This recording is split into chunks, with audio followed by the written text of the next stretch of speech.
This video lecture will cover finding and fixing sentence fragments. So here's an overview. We're going to cover in this presentation finding and fixing sentence fragments. And down here is a handy diagram that reminds us that a complete thought, for completion, we have to have a grammatical subject, not to be confused with the topic, the grammatical subject, which is who or what does the action. So I'm going to write who or what does the action plus the action. So the subject plus the predicate, which has the verb in it. So I'm going to write predicate here, and then I'll put verb in parentheses because the verb component is found in the predicate, right? So complete thought has a subject and a predicate and can stand alone. Sentence fragments occur when a sentence does not have a subject. So there's not the who or the what did it. That part is lacking. Okay, so I'm going to put that there. Sentence fragments occur when a sentence has no verb. Right? Got to have action. Even if it's just a linking verb, which is like a very subtle action, we have to have a verb in a sentence. Sentence fragments occur if a dependent thought is unattached to anything, right? So dependent thoughts need independent thoughts. So if we just have a dependent clause, we got to make sure it's attached to an independent clause, or you can lead with the independent clause and then go into the dependent clause. And sometimes fragments may just be a long phrase, and a phrase has neither a subject nor a verb. So let's practice our skills and see what we're looking for when we're trying to find and fix fragments.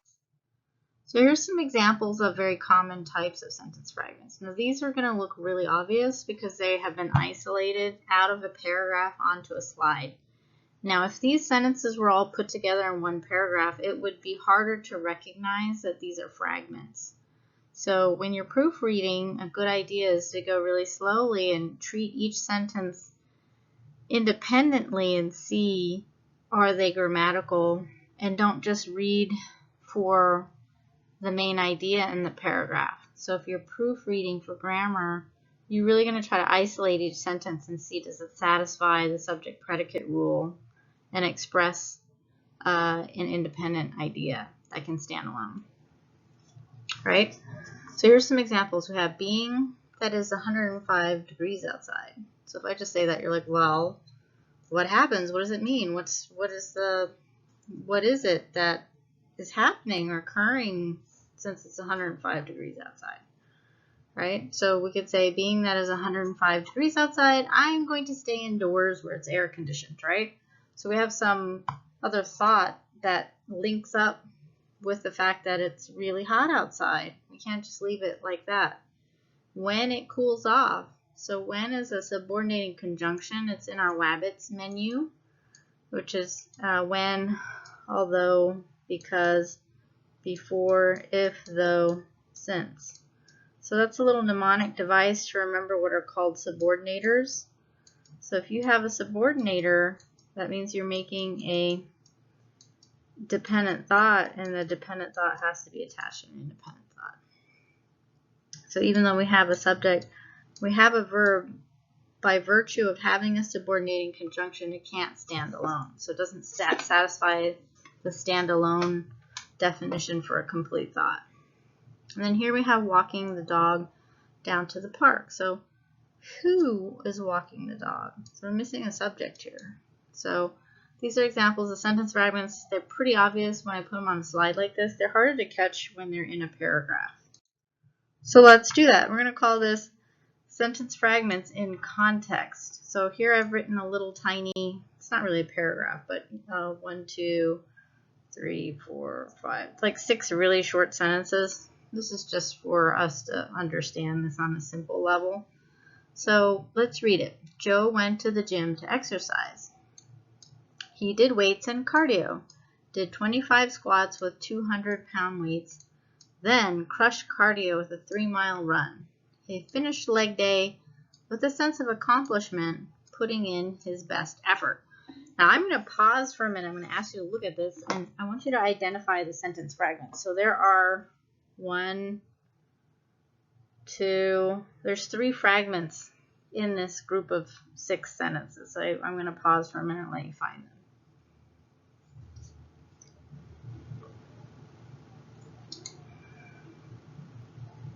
So hopefully you found them.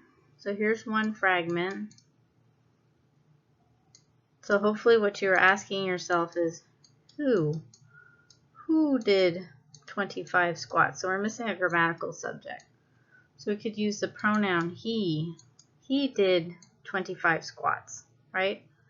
And then hopefully here you're realizing, well, who crushed cardio with a 3-mile run? So we have a fragment here, and again, we're missing a subject, right? So who crushed the cardio? Crushed, we have a verb. We don't have a subject who's doing that. So we could say he again as a pronoun, which really is substituted for Joe. So pronouns and nouns can be subjects. And then he finished leg day. So we have a subject, we have a verb, so that one's okay. But then here we have putting in his best effort. So here we have something that looks like it could be to put, a verb, but it's actually an incomplete verb, right? So we need it, and it's also who's putting in his best effort. So we're missing who, we're missing the subject. So the subject is missing here. And then we're missing part of the verb, right? So if we have putting, we could have is putting. So we're missing the verb also. We're missing part of it, right? So we could say he is putting in his best effort. So putting was there, P-U-T-T-I-N-G, but we needed the other part of the verb, which is the helping verb, which is putting. So we have HV and then we have MV for main verb. So helping verb we needed. So we have a partial verb, so that thought's incomplete. So we could say he is putting in his best effort. So I'll show you some solutions on the next slide. So Joe went to the gym to exercise. He did weights and cardio. He did 25 squats with 200-pound weights.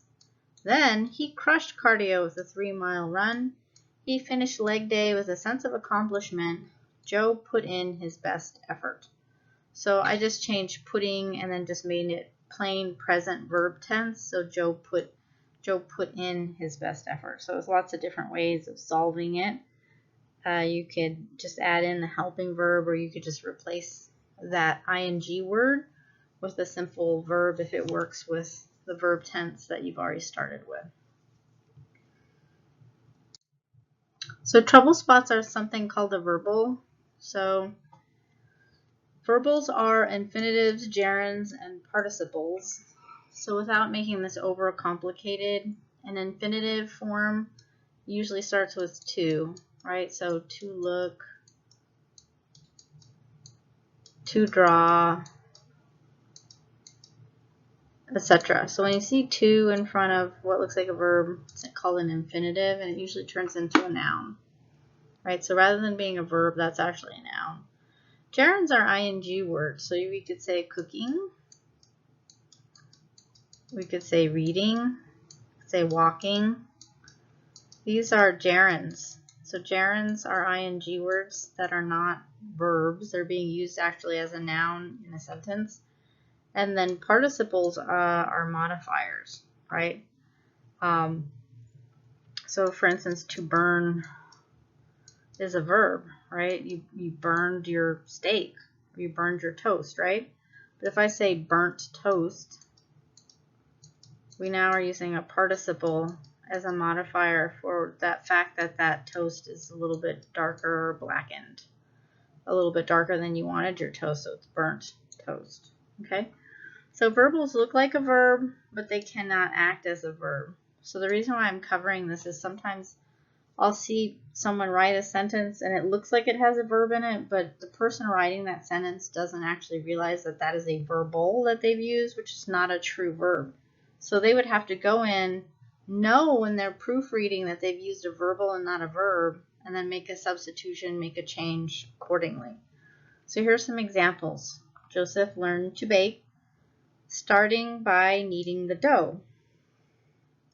It sounds good together, but we need a subject and a true verb. Starting by kneading the dough is just a phrase that could work really as a noun, right? So we need our subject, right? S for subject, and we need our verb. So instead of starting, we'd just say simple past tense.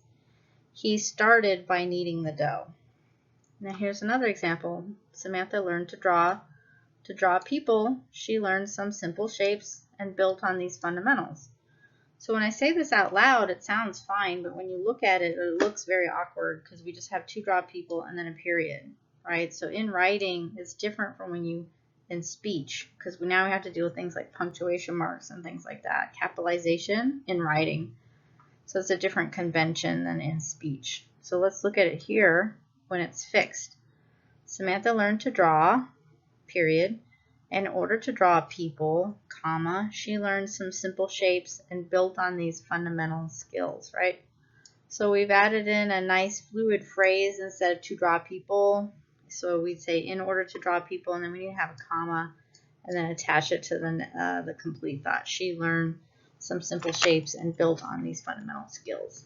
So that can be a trouble spot as verbals. So just the main thing to remember is ask yourself when you're going through proofreading your writing, do I have a true verb in this sentence, or am I confusing a verbal with a verb? ING fragments are really easy to fix, but I find that some of the writing that I'm coming across has numerous ING fragments in a row. Some people may think that this is a style thing, but it's actually a grammar thing. So every thought in writing that's especially professional writing in a professional environment, it needs to have a subject and a verb and be able to stand alone as a complete thought. So it doesn't satisfy that this second sentence here. So the first one does. We have the paramedics, so our subject, flew down the street to the car accident. We have a verb. So that's a complete thought. Then we have going 90 miles an hour. So who's going 90 miles an hour? Right? So we have to, obviously this is modifying this phrase. So we can fix this really easily by just putting in a comma and making the capital G a lowercase g and attaching it. The paramedics flew down the street to the car accident going 90 miles an hour. So example 2, we have Sarah Beth mailed off the package hoping it would arrive in time for her sister's birthday. So when I see it, it sounds okay, but when I say it, it sounds okay, but when you look at it and you read it on the slide, you can see that something's a little off here, right? Because who is hoping it would arrive on time? So it's very simple to fix. We just take that period, we turn it into a comma, we take that uppercase H, we make it a lowercase h, and we just attach it to the prior thought. Sarah Beth mailed off the package hoping it would arrive in time for her sister's birthday. So if you ever see me using annotations on your essay and I'll say you have an ing fragment here and I'll draw an arrow, what I'm trying to say is that all you really needed to do to fix it was really simple. You turn the period into a comma and you attach that thought to the one that either preceded it, or sometimes it's the sentence that comes after that the ing thought belongs to. So dependent thought fragments has to do with when we use something called a subordinating conjunction, right? So if we're using, let's just say wabbits, we're using one of these little guys here, which are called subordinators. They make a thought dependent. So we have when, although, because, before, if, though, and then since, right? So here we use the W in wabbits, when. So when the movie ended, we stayed for the credits. And we're learning that when you have a dependent thought, we put in a comma and we attach it to an independent thought. So that's our solution here, is that instead of having this period, we just make it a comma. Instead of having this uppercase W, use a little w. When the movie ended, comma, we stayed for the credits. Now here we have a dependent thought and we have it in the second position. So what you can also do is the ICDC pattern, and you don't need a comma in that pattern, you just attach them. So here's someone separated then. We threw the popcorn away, period, because it was stale. But what we've done is this because it was stale was a dependent thought. It can't stand on its own. And we know that because if I just say, if I get rid of this sentence here, I just say because it was stale, you'd be like, I don't understand what you're saying. Like, what is it and what happened as a result? Because the word because means cause effect. So what was the effect of the staleness, right? We have an incomplete thought. So to fix it, we could just say we threw the popcorn away because it was stale. And then instead of a capital B, we make it a lowercase b. And the first sentence just flows into the second. That's called the ICDC pattern. And here's another one using that. So that is a dependent thought word in this context, right? So we have Charles waited for us in the car. That was around the back. So if I just said that was around the back, you probably wouldn't understand what I was saying. It's an incomplete thought. That's how you can know you have a fragment. Is if you just isolate the one thought and you're conversating with someone, would they be able to understand what you're saying based on that one sentence? So in this case, no. So we need to attach it. So we have Charles waited for us in the car. That was around the back. So instead of having a period and a capital T, you delete that period and you use a lowercase t here, right? So just the solution to keep in mind is attach the fragment to an independent thought when you have a dependent thought fragment situation. So just to review, a complete thought has a subject and has a predicate. So in that predicate is the verb. So another way of stating this is that a complete thought has a subject and a verb, and it can stand alone. It can stand on its own. It's not dependent on another sentence for its meaning. If a sentence only has a subject, it's a fragment. We have to provide the predicate, which is the verb part of the sentence. If a sentence only has a predicate, it's a fragment. We have to complete the thought, and we do that by providing the subject that's missing. ING fragments are very easy to fix typically because typically they're occurring right next to a sentence it can attach to. Usually it will be the sentence in front of the ING fragment or the sentence after the ING fragment. And it really is as simple as just putting in a comma and attaching that, modifying ING phrase to a complete thought.